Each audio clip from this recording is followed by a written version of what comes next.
مہینہ گزارے کہ بغیر گناہ کے جی، اور اپنے آپ کو یوں بھی بہلا لو کہ جب مہینہ ختم ہو جائے گا پھر جس طرح جو جی چاہے کرتے رہنا، لیکن اس ایک مہینے کے اندر کم از کم اپنے آپ کو بچا لو گناہ، تاکہ یہ نفس کو تھوڑا سا بہلایا بھی کرو کہ چلو یہ ایک مہینہ ہے، اس کو کم سے کم گزار لو اس طریقے سے۔ حضرت فرما رہے تھے کہ جو آدمی اس طریقے سے عید کر لے گا تو اللہ کی رحمت سے امید ہے کہ جب رمضان کا وقت گزرے گا تو اللہ تعالیٰ خود اس کے دل میں داعیہ پیدا کرنا۔ تو لیکن یہ عہد کر، یہ مہینہ آ رہا، یہ اللہ کا مہینہ، یہ عبادت کا مہینہ ہے، یہ تقویٰ پیدا کرنے کا مہینہ ہے، تو اس لیے اس کے اندر ہم گناہ نہیں کریں۔ ہر شخص اپنے گریبان ڈال کر دیکھ لیں جن گناہوں کو چلا ان سب کو اس کے بارے میں عہد کریں۔ رمضان میں آنکھ نہیں اٹھے گی، غلط۔ یہ آج کل سب سے بہت بڑا فتنہ آنکھوں کا اور کانوں کا پیدا ہوتا ہے، یہ ریڈیو ٹی وی سے۔ تو بھائی ایک مہینے کے لیے اٹھا کے تالا لگا کے رکھ، کم سے کم ایک مہینے کے لیے، تو یہ مہینہ نہیں کھلے گا تو اس میں جو اللہ تبارک و تعالیٰ کی رحمت سے یہ آنکھ اور کان بہت سے فتنوں سے محفوظ ہو گئے۔ یہ تو کوئی بات نہ ہوئی کہ صاحب روزہ بھی رکھا اور جناب فواحش کو بھی آنکھوں سے دیکھ رہے ہیں، اس سے لطف اندوز ہو رہے ہیں، اس کو کم از کم ایک مہینے کے لیے تو اٹھا کے رکھا جی۔ اور بقول حضرت سے دو کہ زیادہ دل وہ کرے کہ اچھا بھائی چلو ایک مہینے کی رکھ رہے ہیں، باقی بعد میں دیکھا جائے گا جب نکل جائے، ابھی تو کم از کم یہ کام۔ دوسری اہم بات جو حضرت فرماتے ہیں وہ یہ کہ بھائی اس مہینے میں کم سے کم رزق حلال کا تو اہتمام کر لو کہ رزق جو آئے، جو لقمہ آئے وہ حلال کا ہے۔ ارے ایسا نہ ہو کہ روزہ تو رکھا اللہ کے لیے، افطار ہو رہا ہے حرام پر،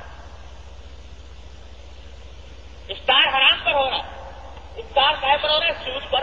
افطار ہو رہا ہے رشوت پر، افطار ہو رہا ہے حلال اور حرام آمدنی کے اوپر۔ تو یہ کیا روزہ ہوا کہ سحری بھی حرام، افطاری بھی حرام، بیچ میں روزہ؟ تو یہ تو لعلکم تتقون والی بات نہ ہوئی۔ اس لیے حرام رزق سے بچو، اس خاص طور سے اس مہینے کے۔ تو اللہ تبارک و تعالیٰ سے مانگو، یا اللہ مجھے میں رزق حلال کھانا چاہتا ہوں، اس سے کسی طریقے سے مجھ کو حرام سے بچا لیں۔ بعض حضرات تو وہ ہیں، ذرا سمجھ لیجیے بات کو، بعض حضرات تو وہ ہیں جو الحمدللہ جن کا بنیادی ذریعہ معاش کوئی حرام نہیں، حلال ہے، البتہ عام دنوں کے اندر اتنا اہتمام نہیں ہوتا، کچھ آمیزش ہو جاتی ہے، حرام برام چیزوں کی بھی آمیزش ہو جاتی ہے، کہیں اللہ بچائے کہیں سود آ گیا تو کہیں کچھ آ گیا، اس قسم کی حرام چیزیں ہو گئی، تو ایسے حضرات کے لیے تو کچھ دشوار مسئلہ نہیں ہے،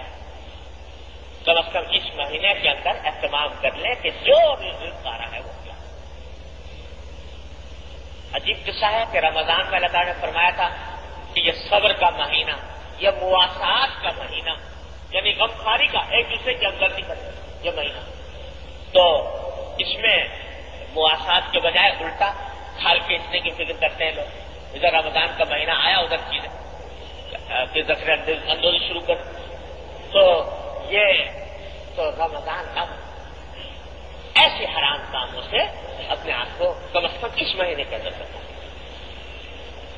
بعض حضرات وہ ہیں جن کا بنیادی ذریعہ معاش ہی اللہ بچائے ایسا ہے کہ وہ اس کیا کریں مبتلا ہے، ملازم ہے کسی سودی ادارے میں مثلا، تو وہ کیا کریں؟ ہمارے حضرت اللہ تعالیٰ ان کے درجات بلند فرمائے، ہر آدمی کے واسطے راستہ بتا دیں، تو فرمانے لگے کہ ایسے آدمی کو بھی یہ چاہیے، میں مشورہ یہ دیتا ہوں کہ کم از کم رمضان کے لیے یہ اہتمام کر لیں کہ اگر ہو سکے رمضان میں چھٹی لے لیں، اور کم از کم اتنا کر لے کہ اس مہینے کا جو خرچہ ہے اس کا کوئی جائز ذریعے سے انتظام کر لے، کوئی اور دوسرا آمدنی کا ذریعہ اس کو اختیار کر لے، کوئی وہ بھی نہ ہو سکے تو اسے قرض لے لے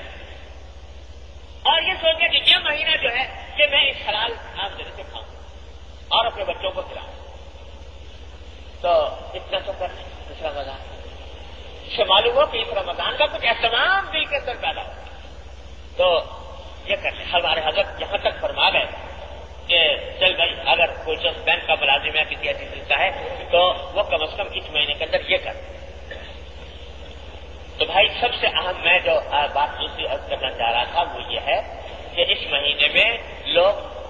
نوافل وغیرہ کا جو کام بہت کرتے ہیں لیکن گناہوں سے بچنے کا اتنا اہتمام نہیں، اور یاد رکھیے اللہ تبارک و تعالیٰ نے اس مہینے میں گناہوں سے بچنے کو آسان بھی کر دیا۔ آپ سب جانتے ہیں کہ رمضان کے اندر شیاطین کو بیڑیاں تعیناتی جاتی ہیں، قید کر دیا جاتا ہے، تو حاصل اس کا یہی ہے کہ گناہوں کے تقاضے جو شیطان کی طرف سے پیدا ہونے والے ہیں وہ ہٹ جائیں، کم ہو جائیں، اس لیے آسان ہوگا۔ تو دوسری بات، تیسری بات جو جس کا روزے سے خاص تعلق ہے وہ یہ کہ اس میں غصے سے اجتناب، غصے سے پرہیز۔ یہ مہینہ جیسا کہ حدیث میں نبی کریم صلی اللہ علیہ وسلم نے فرمایا کہ مواسات کا مہینہ، ایک دوسرے کی غمخواری کا مہینہ، لہذا غصہ اور غصے سے نکلنے والے جو جرائم ہیں، جو گناہ ہیں، جھگڑا اور مار پٹائی اور توتکار، ان چیزوں سے پرہیز۔ حدیث میں یہاں تک فرما دیا کہ ان جاہل علیکم جاہل فلیکن النساء، اگر کوئی شخص تم سے لڑنے آ بھی جائے تو کہتے بھائی میرا روزہ ہے، میں لڑنے کے لیے تیار نہیں، نہ زبان سے نہ ہاتھ سے نہیں، اس کے اوپر یہ ہے بنیادی کام۔ باقی اور جو ہیں باتیں عبادات کی وہ سب مسلمان ماشاءاللہ جانتے ہی ہیں، روزہ رکھنا، تراویح پڑھنا اور اسی طریقے سے تلاوت قرآن کو خاص مناسبت ہے اس مہینے سے۔ حضور نبی کریم صلی اللہ علیہ وسلم رمضان کے مہینے کے اندر حضرت جبریل امین علیہ السلام کے ساتھ دور فرمایا کرتے تھے پورے قرآن، تو یہ مہینہ خاص اس کے لیے جتنا ہو سکے زیادہ سے زیادہ تلاوت، اور پھر بھائی چلتے پھرتے اٹھتے بیٹھتے زبان پر ذکر، تیسرا کلمہ سبحان اللہ والحمد للہ ولا الہ الا اللہ واللہ اکبر، اور درود شریف اور استغفار، اس کی کثرت چلتے پھرتے اٹھتے بیٹھتے اس کا اہتمام، اور نوافل کی جتنی ہو سکے کثرت، خاص طور سے عام دنوں کے اندر تہجد کا آخر شب میں پڑھنے کا موقع نہیں ملتا، رمضان المبارک کے اندر سحری کا وقت اٹھتا ہی ہے انسان کو تھوڑا سا پہلے اٹھ جائے، اس میں تہجد کا معمول بنا لے، تلاوت قرآن کا معمول بنا لے، اور نفل عبادتیں ذرا نسبتاً خشوع کے ساتھ باجماعت نماز کا اہتمام مرد حضرات پابندی سے مسجد کے اندر جا کر کرنے کا، یہ تو خاص طور سے کرنا ہی چاہیے، یہ اس رمضان کے خصوصیات میں سے ہے۔ لیکن پھر دوہراتا ہوں کہ ان سب چیزوں کے سے زیادہ اہم وہ گناہوں سے بچنے کی فکر ہے۔ اللہ تعالیٰ اپنی رحمت سے، اپنے فضل و کرم سے ہمیں ان باتوں پر سب کو اللہ تعالیٰ عمل کرنے کی توفیق عطا فرمائے، رمضان کی صحیح انوار و برکات سے مستفید ہونے کی توفیق عطا فرمائے۔